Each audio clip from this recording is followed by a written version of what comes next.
Hello, everybody. Welcome to Code to Korea on this cool Thursday evening. How is everybody doing?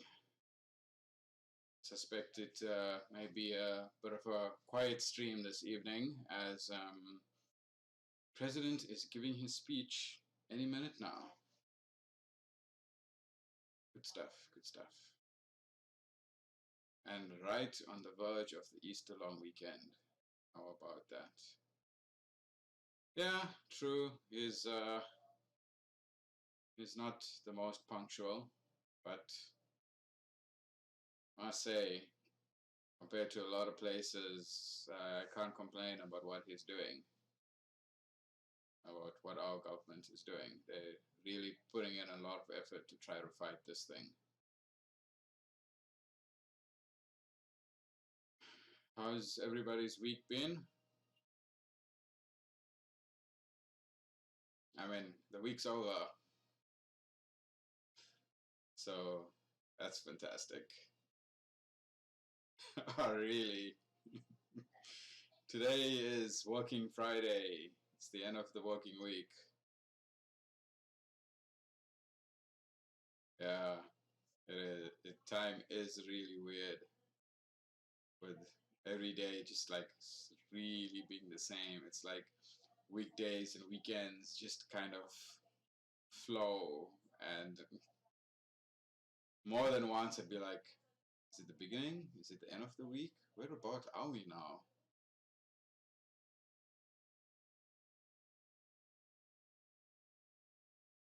Yep. And like with me, I have two kids, and one's like a few months old. So Mondays and the working week is an opportunity for me to recover from the weekend. Because you think sitting in an office and working for 8 hours of the day is tiring. That's not tiring. 16 hours of having to take care of your kids, that is tiring.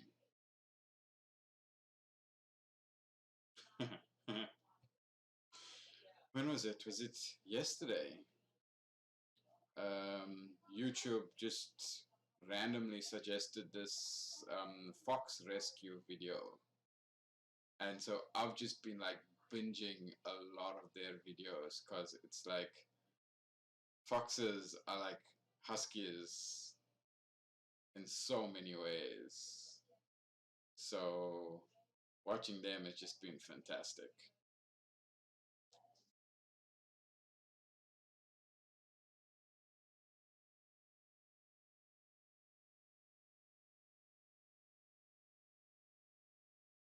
All right, I think let's get this show on the road. What is Code to Korea? The aim of Code to Korea is to create a community for software developers, especially those with little to no experience. It's a place for them to get information on what to expect in the working world. I've worked with many juniors and interns over the years, and this is my way of trying to help them bridge that gap when entering the professional space. So, before every video, I have a few disclaimers. I am not claiming to be any kind of expert. I am simply sharing what I have learned, what I have seen, what I know new employees struggle with. But not everything works for everyone. You have to pick and choose what makes sense for you, what fits with your style, your attitude, and your personality. We will talk about a number of things that can seem very abstract. That is what happens when you have little to no experience. You have no way of understanding what I am talking about unless you've been in those situations, in those environments. Remembering what we talk about will shine a bright light on the situations when we encounter them. There are a wide range of companies, cultures, and environments out there. So there's a decent chance that we will talk about things that you will never encounter in your career. Nonetheless, forewarned is forearmed. Finally, there are exceptions to probably every single thing I say. Situations are rarely simple, and it is only our lack of understanding that makes situations seem simple. So, from that perspective, there are no silver bullets. There is no one right way every single time. The topic for today's discussion is, how did we get here? Where is here? You have studied or currently studying a degree, a diploma, maybe a certification. Perhaps you're one of those very few self-studied software developers. But what does that mean? And what is it worth?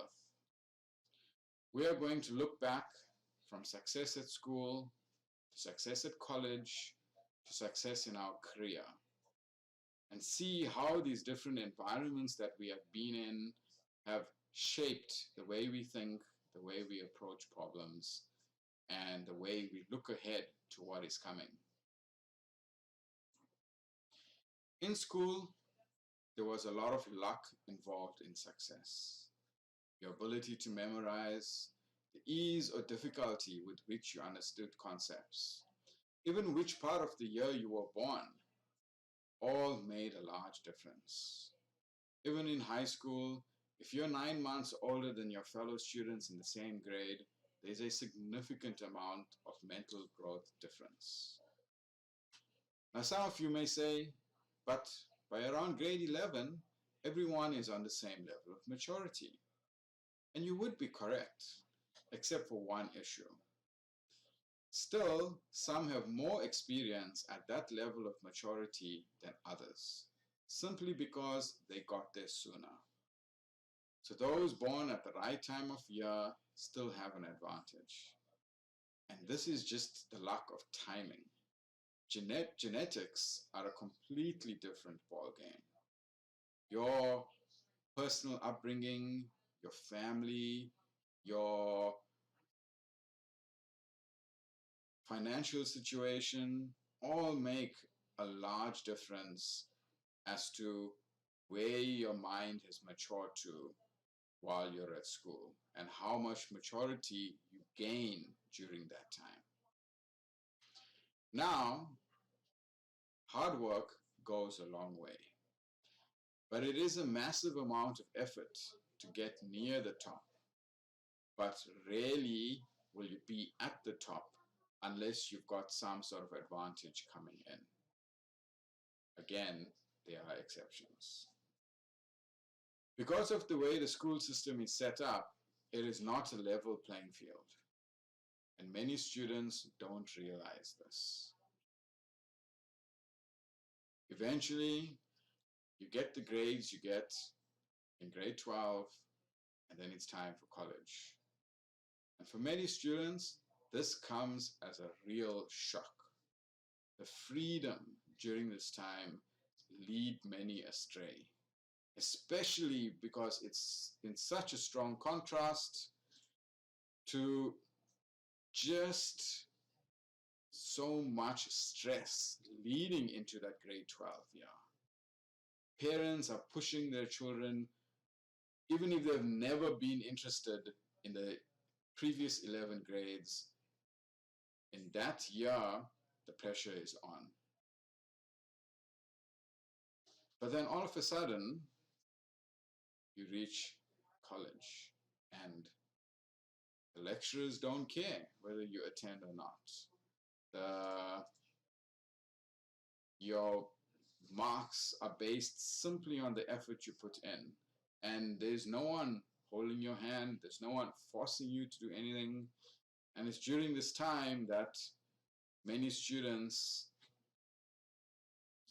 cannot keep their focus.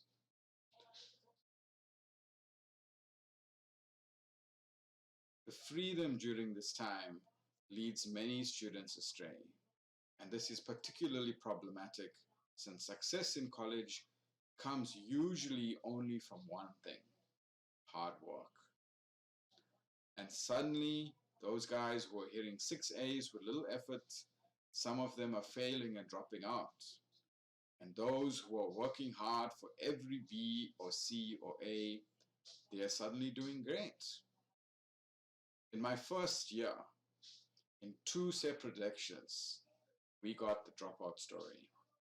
Basically, look to your left, look to your right. Only one of y'all will make it to second year. And I can say that was very, very true. College is better at teaching you useful skills. There is a lot of value in what you learn. For example, you usually go through a variety of courses in your 3 to 4 years there. And these help a lot of people to decide what areas they enjoy. Not everyone is cut out for straightforward technical development. Some enjoy design and UI, others love the planning, the prep work, going through the motions, even the documentation. These experiences will help them make critical career decisions once they start working. For those who enjoy standard development, studying at college can be very deceptive. Many seem to have the idea that they're pretty good at what they do, based on good marks, ease of working on projects, well-chosen teams, friends who have that drive and push the same as they do, and that propels them to the top of the class. But all college does is prove that you can grasp some fundamental concepts, that you have some ability to focus and learn. But even those with excellent results do not join the working world as good developers. We all simply have potential. As the saying goes, you have to learn to walk before you can run. College teaches you to walk, but they can't teach you to run. And there is one very important reason for that. Each company has different requirements on how their developers must run. There are a wide variety of requirements, cultures, expectations, pay grades, and many other factors at companies you could work at. It is impossible to train or prepare for all of that. People will react differently based on who they are and which company they're at. For this reason, it is critical to choose a company that suits your personality well. I understand that in the beginning, you'd probably take any job, and there's nothing wrong with that. We all have to start somewhere, and often we have little choice in where that somewhere is. But it is important to remember that your career is like a marathon. It is not a sprint. You will have many opportunities to make decisions, and you will find many opportunities. It is also important to think about your career in a rounded manner. If you decide it's time to ask for more money or to move to another company because of something that is forcing you to do that, then you've probably not been putting your career first.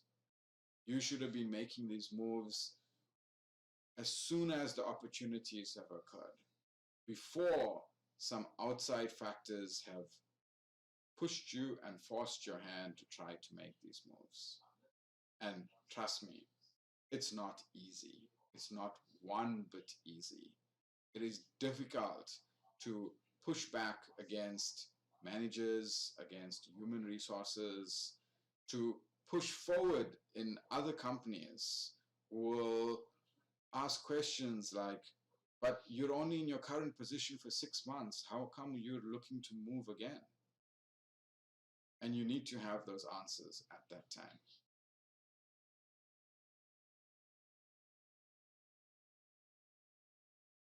Those who study software development go one of 3 ways. Sadly, some of them leave development. They they're going to testing, they're going to business analysis, and other close fields.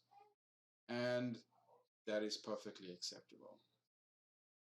In the same way that it is very difficult to know if a company that you're going into is going to be a good fit for you, it is even more difficult when you're entering college to realize whether or not what you're choosing to study is a good fit. Many people choose college courses for a range of decisions that after the fact make very little sense. My friends are doing it and it sounds interesting, so I'm going to do it as well. In some cases, it works out. In other cases, it does not. So it is not uncommon for someone with a software degree to enter the working world but not specialize in software development directly. Having said that, the large majority of testers, business analysts, and individuals and roles who surround developers do not have any kind of training in software development. And so, in a very real sense, these individuals are incredibly valuable because they've been on both sides of the fence. They've been with the developers, and they are now working with those who are attempting to work and assist the developers. So there is absolutely nothing wrong to making those kinds of career choices. The second way that developers go is essentially they become developers and they stay developers. They enjoy development, they do it because they love it, and they have pride in what they do. It brings them happiness to see projects being finished, to see their hard work come to fruition, and this is what they want to continue doing 20 years, 30 years, 50 years even into their career. And we're fortunate these days, even perhaps 5 years ago, it wasn't like this, that there are enough companies that are wanting highly experienced, specialized developers. In the past, you kind of hit a senior developer role with maybe 5 or 10 years of experience as a senior developer, and that's kind of your cap. There's nowhere for you to go if you want to stay in development. You're not going to be able to move up in pay brackets, and it has been kind of this roof that you cannot get past. Today, that is not the case. Many companies view specialist developers as more valuable than more traditionally valuable roles such as managers and team leaders in some cases. So for those who really have a passion for development, who have matured their career and are happy to stay in that field, knowing the pressures that come with it, we are now in an industry that is happy to have them along and to compensate them accordingly. However, for those who choose to become developers, sadly, many of them become what I know as tombstone developers. What is a tombstone developer? They are developers that are basically one step away from not being able to find work. They do the bare minimum to survive, to get the job done, and you never ever want to be there. You always have to be looking ahead. And unfortunately, a large number of developers are not of that mindset. And the third group of developers are those that do software development, and then after a number of years, they move up or they move away. some of them move to management, some sort of leadership, perhaps into the project space, quality control, and other nearby roles. And there are a wide variety of roles that they can move into. And the reason is simply that many companies realize that, yes, you may be a software developer, but what you represent to the company, the value that you bring to the company, is that of a problem solver. And being able to solve problems, whether you're obviously with the correct training in the accounting space, in the business space, in the sales space, it happens. And companies are happy to bring you along. And another reason is that we kind of have an advantage as software developers. Many software developers, they work on software across the entire company, whether it's on the help desk side, whether it's on the sales side, whether it's on HR side. They've worked with systems of a wide variety. And that has resulted in them gaining, while not an in-depth business knowledge, a very varied very varied amount of business knowledge. And you don't find this in any other departments in the company. HR knows about HR. Help desk knows about help desk. Sales knows about sales. But you're not going to find salespeople having strong knowledge of the help desk or the other departments. And so we have that advantage of having a wide range of experience that many others in the company do not have. And so from that perspective, many developers move into management and away from IT and more strongly into management simply because of their experience that they were exposed to previously. And they kind of mature beyond simply the tools of software and into the tools of management and those roles. So from that perspective, there is a variety of roles that you can grow into as a software developer. Even staying simply in software, your career can go very long and very deep. But to do that, you have to continue growing. And that is the thing to remember. Once you have completed your studies, you have learned to walk. Your time in the companies, your time when you're working, is when you have to learn to run. And it is learning. The operative word there is learn. And you will learn many important lessons 15, 20, 25 years down the line that you will simply not have realized until that point, until being exposed to those projects.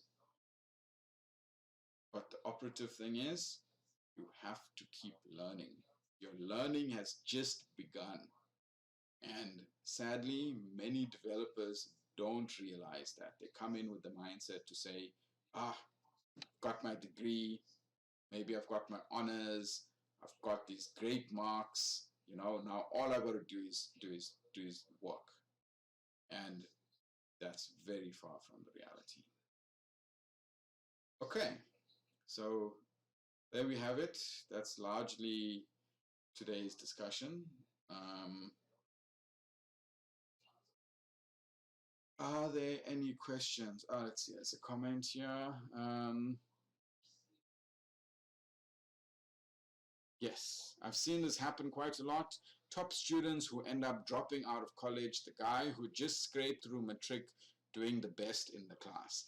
I have as well. It's happened in my year, in the year after my year.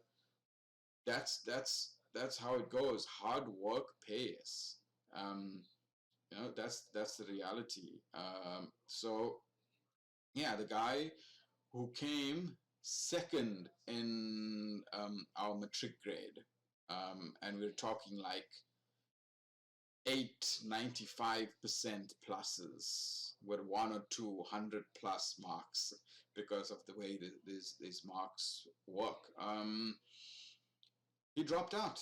Second year, second semester maths, first year, he couldn't cut it. And then he dropped out for a year. Then he came back. He tried to do second year, and he just dropped out after that. And I mean, I don't know where he is now, but it's a case in point that you can have unbelievably good marks in school, and yet for some people that comes with zero effort.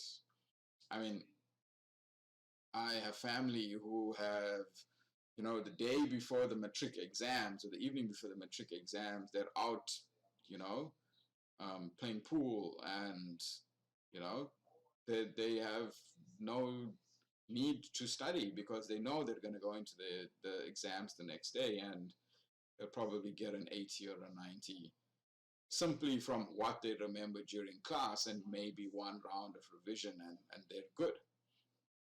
And some of them can capitalize off that. Some of them are thinking long term, and they apply that same mentality, and they adapt and they adjust as they get to varsity, and the workloads adjust. And you're in school, it's very easy to seem to be a genius, as in doing very well, understanding everything easily with minimum effort. In varsity, you do get geniuses, but they are very rare.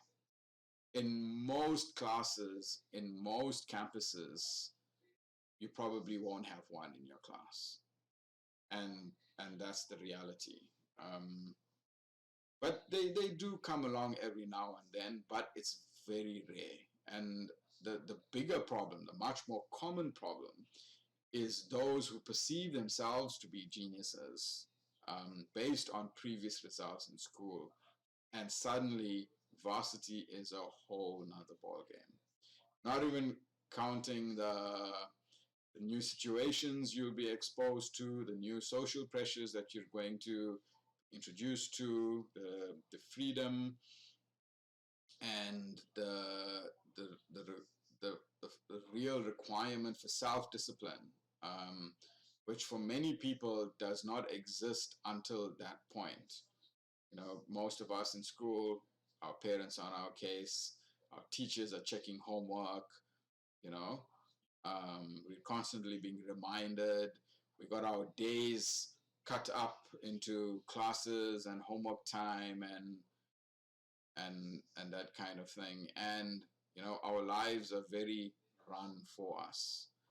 And at varsity, a lot of that disappears, and a lot of your success is based on your ability to manage that time for you.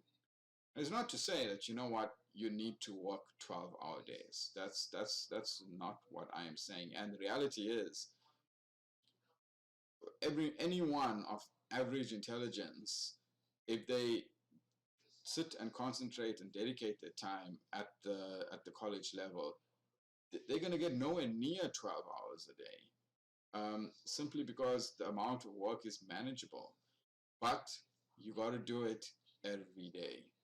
You can't afford to fall behind, because the semesters at college are even shorter than those at school, and yet the workload is significantly more. However, to compensate, your ability to absorb that is significantly better as well. And so from that perspective, a little bit every day goes much further than you trying to cram on the weekend before a test. You simply can't absorb it all. Now there's this idea of you need to sleep on new logic at least once, but in some cases a few times, before your brain can really comprehend it, and it is easy for you to access and understand and build on top of. And varsity is the work that you learn at college is very much like that, you know, and the lectures and the content is based around that as well. You will learn certain core concepts in, you know, in the first quarter of your semester, knowing that, you know what, three-quarter way through your semester, there'll still be people in the class who wouldn't get it. But by then, there's been enough time that if you've been doing the homework, you will start getting it. There's no two ways about it. But reality is you gotta sit and do it. A little bit every day goes a lot further. And yeah, that's enough of me sounding like your parents. Yeah. Any questions?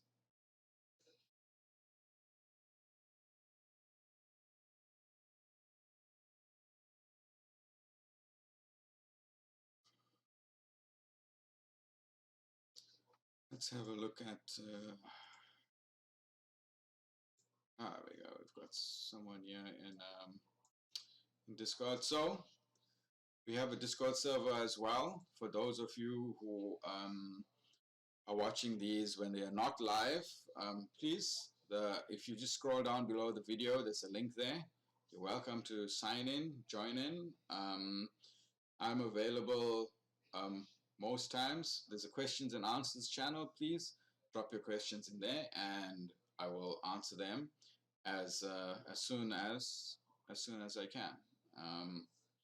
Like I said in the beginning, the aim is to create a community that you can join in and come to anytime that you're in need.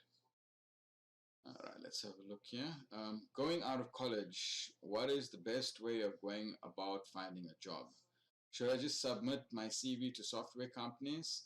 I barely ever see software companies hiring, and when they are not looking for junior slash intern level people. Okay, so there's quite a few different levels to this question. Okay, going out of college, what is the best way of going about finding a job? The short answer is there isn't one. There's a number of different things that you can do to increase your chances of finding a job. Having a good CV is essential. Like I said in the previous discussion, the aim of the CV is to get you in the door. And most managers slash recruiters will give a CV about 15 seconds before they make their decision.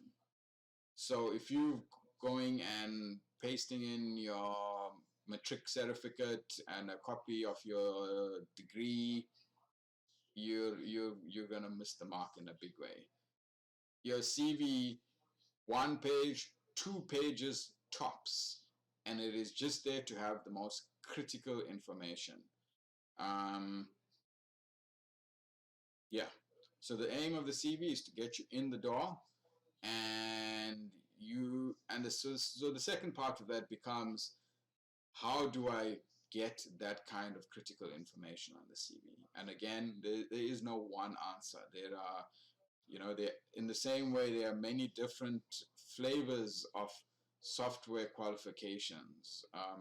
There are many different ways of trying to solve this problem. What I found is a good one is to try to take what you've learned. You know, whatever you've studied, you've probably learned at least 1 or 2 different languages. Go on to Stack Overflow, register account, start getting points, start getting answering questions, asking questions, and build a history. This will show employers that, you know what, this person is making an effort. They're trying to get onto the same playing field, being Stack Overflow, that our currently hired developers are. And in many cases, many of them don't do this. You know, so in the same way, a little bit every day goes a long way. Spend half an hour a day. Go read questions, ask questions. There are many people on a daily basis who ask the same questions over and over and over and over again. And from that perspective, you kind of learn the answers to many of these simple questions, and you assist these people. There's a lot to be said for learning through teaching. um, you can have a problem, you can't figure out what the solution is, and in going and asking your friend to kind of assist you and explaining the problem to them, many times the answer will come to you. And it's because you're using entirely different parts of your brain when you're vocalizing a problem. um, your brain can be very efficient, especially in this space that we're in now. You want to come up with an answer within 1 to 2 seconds, not sit there and have to baby step through it and take 5 minutes to do it. But the difficulty is that you've essentially created shortcuts that allow you to get from A to B in 1 to 2 seconds. And so you may not realize that in the middle of A to B, there's a path that's going off to C. And now suddenly when you're trying to find the answer to C, you're just thinking, okay, I've got A to B, but where does C come into this picture? Because you've gone from A to B before, and you know A and you know B, so you know where A goes to, which is B. But when you're having to sit and explain that path you've traveled, you'll often realize, wait a second, C is right here. When I'm recalling, I'm remembering A and B, but I don't remember that whole path because I only need to know where to start off and where does that take me to. So that idea of vocalizing is very, very important. And that comes across in Stack Overflow with you not just learning, but helping others in your own learning. I mean, you could learn an answer to a question, someone will ask the question, you'll answer it, and they'll turn around and ask, yes, but I'm also trying to do this other little thing, and suddenly now you also don't know the answer. So you can follow that person's question, and someone more senior may answer it, and you've learned something. And those things that you learn will give you a much more rounded understanding. And those points that you get that you can put on your CV, even if you just put in a link to it, here's my Stack Overflow profile, companies don't see that a lot. So automatically you'll be like, as a manager, you'll be like, okay, let me go check this out. And if you've got a few hundred points, you're in good stead because this person has spent more than 15 seconds thinking about you. So there are many, many different ways that you can kind of go about trying to find advantages that put your CV one step above the rest. I talk about one or two ideas as well towards the end of my previous video, so go and check that out. Should I just submit my CV to software companies? So this is something as well that I talked about a bit in the previous video, which is this idea that it becomes a numbers game. Very few of us are of the mindset to say, okay, I've studied software development and it's because I want to go work in Oracle, or because I want to go work for Microsoft, or because I want to go work for Tesla. Very, very few of us are of that mindset and drive and focus. So for the, like I've said earlier, for most of us, we're going to try to take whichever job we can get first. And so that kind of flattens the playing field, which in many cases is unfortunate, because you may have some ideas or something to bring to the table, and companies don't know how to pull that out. So what you need to try to do is you need to try to maintain that advantage, but not just that advantage on the flat playing field. You need to try to use the advantage that's most suited to the company that you're applying to. If it's a company that does encryption and you got good marks in statistics or mathematics, right? Put that in there. And they may say, okay, you know what? There are better developers than you, but none of them did third year stats, you know. So it's going to make stats side of it much easier, because as a company that uses statistics, um, you know, we can teach them to code, but we don't know if they're going to understand the statistics side of it. If they haven't even done a basic statistics course, it's going to take them a good few years before they can understand the core of the business well.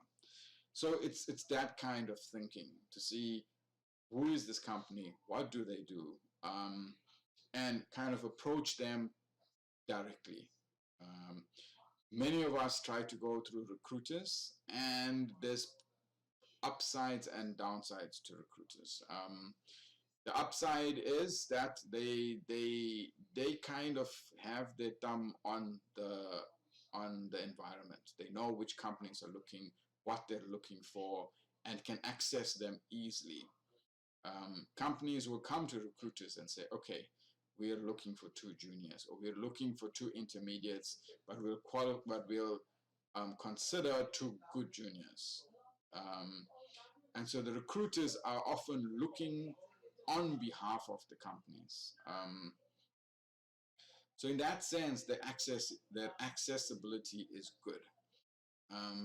Where it becomes a little bit more tricky is that the recruiters don't necessarily understand the complexities of the skills, the roles, the experiences that they are working with. They simplify a lot of it, and then they kind of just pass it on to the company in a very generic manner, and then the company needs to kind of decide, okay, are we interested or are we not interested in this individual? And you lose your opportunity to present your case to the company as to what your strengths are that you bring to the table. So there is that side of it. In addition to the fact that everyone, when they're going through the recruiters, kind of ends up on that flat playing field, where you're reduced to just perhaps just your marks, just your years of experience, just the languages that you've worked with, which is only a part of the picture. It's not the whole picture. And companies can often find a lot of value in the rest of that picture. Yeah.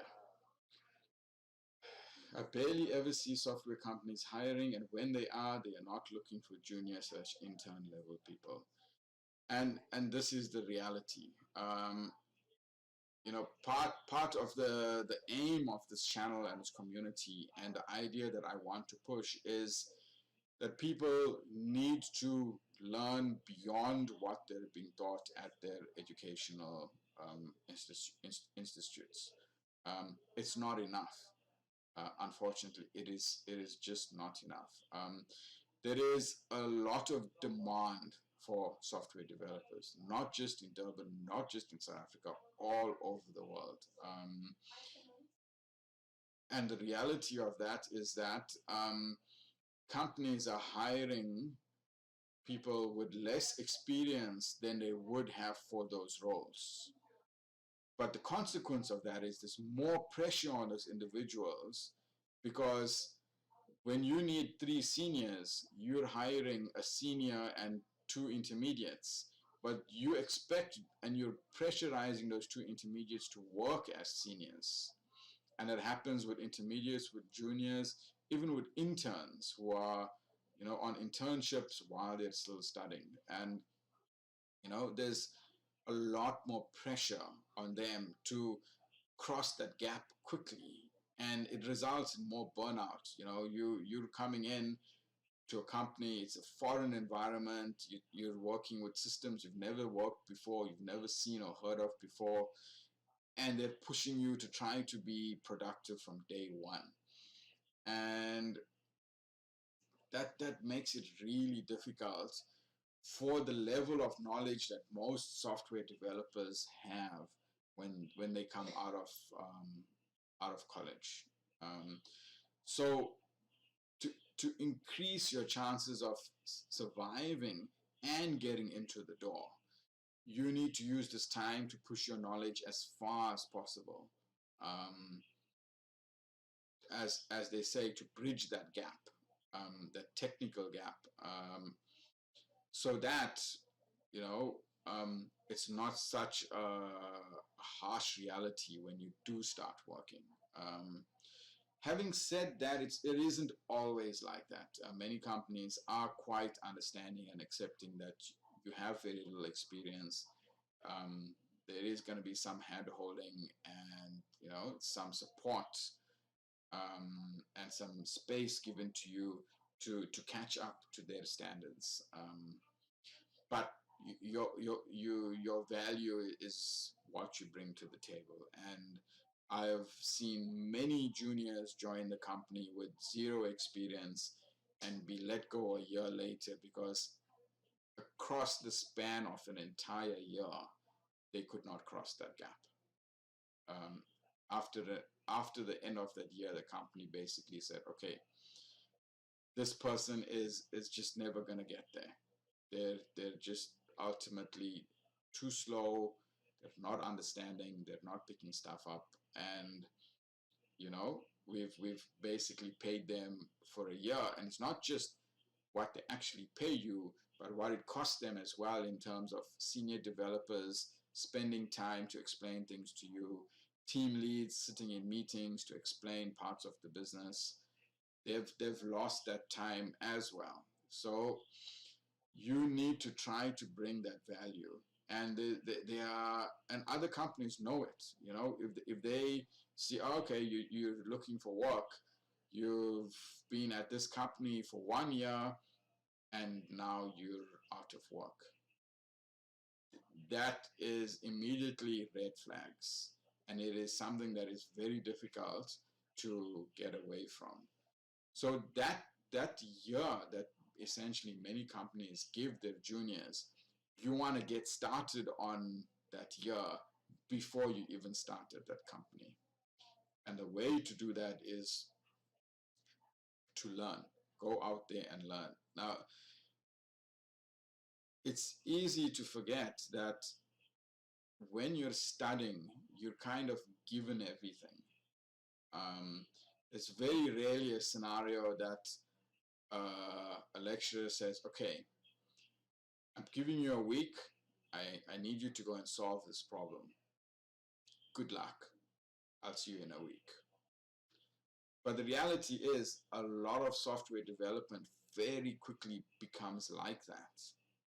It's not in the big picture, you know, you're working within a certain language, within a certain framework, and you've worked and you have some understanding how things work after a year or two. But you'll get a problem, and it'll be that you need to learn to use a part of this framework that really no one else in the company has had a need to, because this is a new requirement. And you got to go out and do it. And that's the expectation. There are very few careers or very few fields that have the idea of being self-taught. Software development is one of the few. And the reason is because you can go out there and learn all of this yourself. Um, for me, it's one of the biggest piece of advice I can give to those who are studying is to say, go on the internet and learn a language yourself. It's all there. The documentation is there. Many languages have excellent tutorials, and for good reason. You know, languages, frameworks, they exist only as long as there's a community. So in a very real sense, there is a war between all of these different entities for your attention as a developer. And many of them are doing as much as possible to get your attention. And one of the best ways is to make it as easy as possible for you to learn how to use this thing. Any language, any framework is going to have a really hard time if people can't learn to use it, or if people really struggle to use it. So this is a mindset of the creators of these frameworks, these languages, these software products, to say, we need people to be able to pick this up with minimum support. And so for many of them, there's excellent YouTube tutorials. The Udemy courses are fantastic. You can just go to the site. If you go Angular tutorial, React tutorial, Node.js tutorial, C# tutorial, there's tons out there. And for many of them, you don't even need a degree or a diploma to be able to go and learn it. You get many other advantages from degrees and diplomas, but the ability to go out and learn a language by yourself is not one of them. Yet, it's an incredibly essential skill, because you're going to go out there in the real world and you're going to be expected to not just solve the problem on your own, but for many developers, they can't even define the problem. The businesses can come and say, okay, we need the system to do this. And can you even define that problem to say, okay, for the system to be able to do this, we need these 7 entities. Or I know we need these 4 entities because those are currently in the system, but to get the business what they want, we need to do these 3 more other things. So I need to get onto that and start figuring those things out. This is the kind of mindset you often don't see at the educational level. And again, it's because the requirements are different. For business, you're there to solve problems. You're there to get the business what they need, and you need to be able to solve those problems without creating worse problems. But at the educational level, you're there to learn to walk.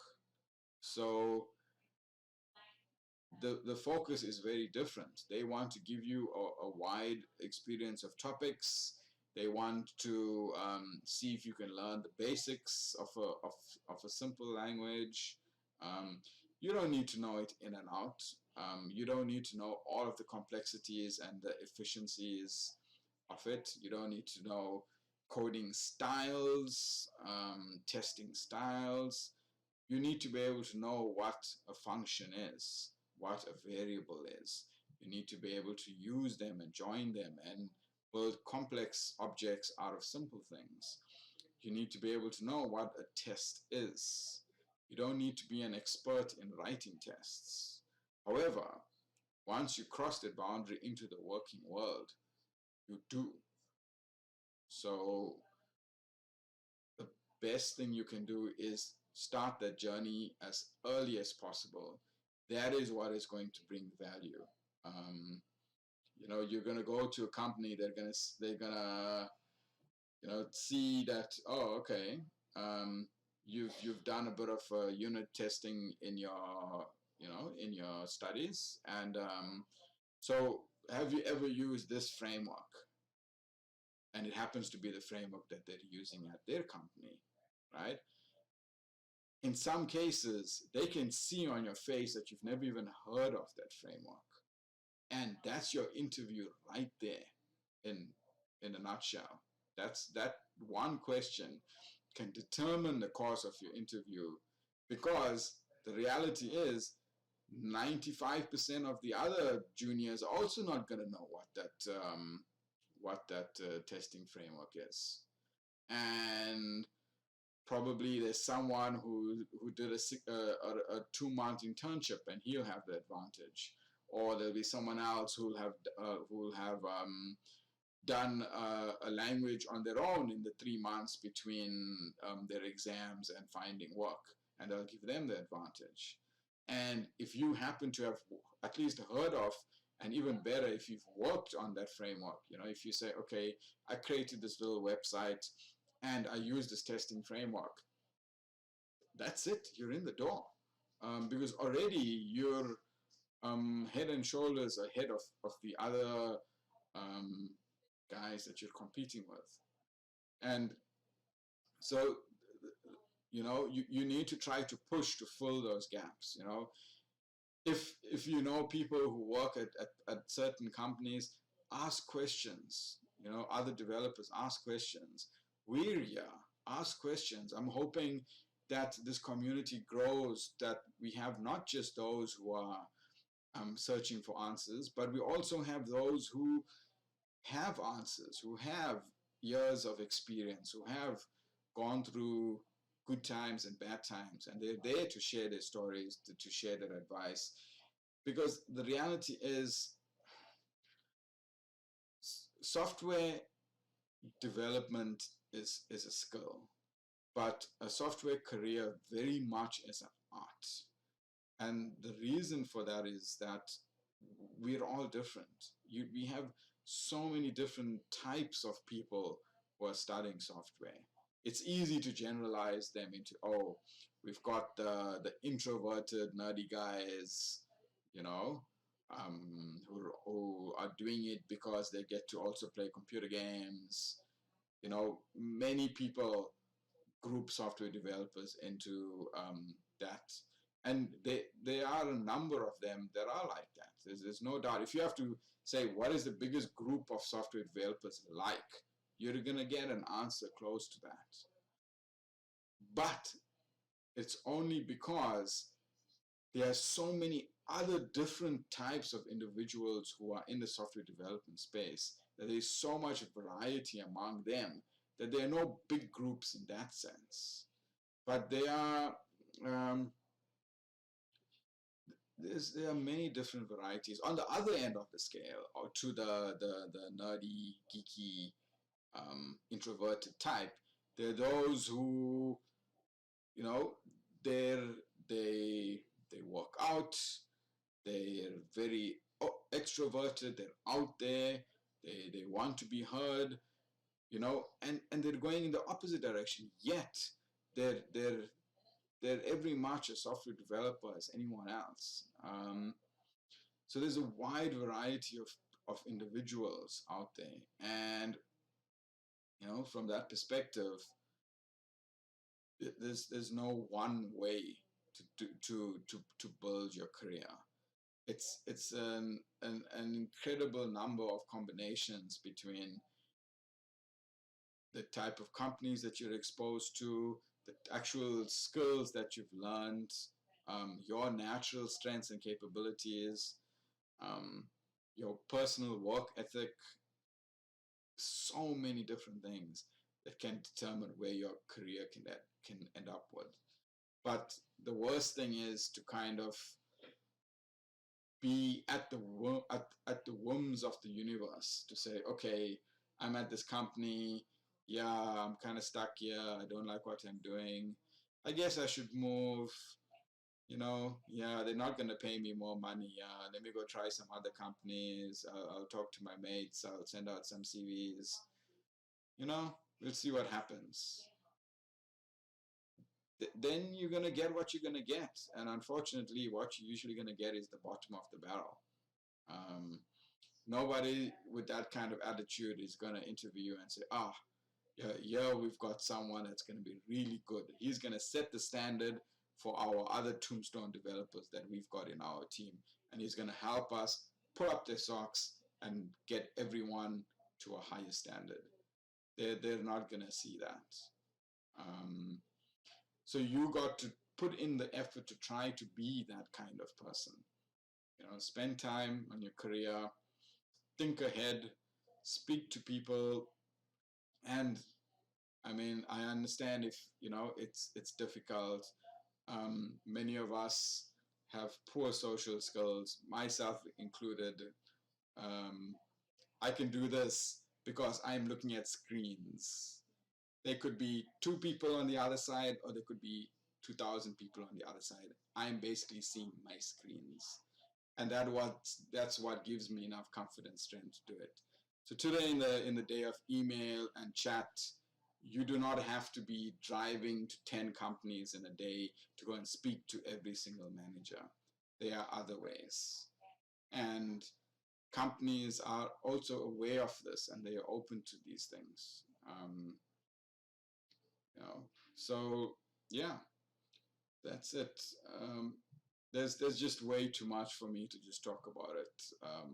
I could do an entire set of 8 courses just on this topic of CVs, interviews, and juniors and companies. Yeah. Any other questions?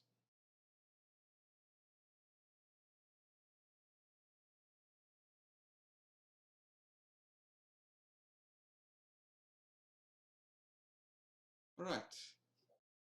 I think we'll call it today. I'm gonna have to go and find out just how much more lockdown we have, because my suspicion is that the lockdown in South Africa is gonna be extended. Um, yeah. Thank you everyone for coming along. I will actually I've already added 2 weeks more. Oh, okay. That's actually not too bad. Um, not great, but no one's saying, okay, we've been 3 months into this thing and there's still no end in sight. That's bad. So at least they can say, okay, we're going to give 2 weeks. That's a good sign. Right. What I was going to say is I have uploaded the first video to YouTube as well. I will add in a little section to get to YouTube below. Haven't quite gotten to it yet. But hey, long weekend, so I'll get it done. So yeah, so then if you want to get a more cleanly cut video, you can jump onto YouTube. Again, this YouTube comments are there, so please go ahead, drop your comments in there, and we will try to answer them as best as we can. So yeah, so that's about it for today. Thank you everyone for coming along. And let's try to go from good code to a great career together. Thank you.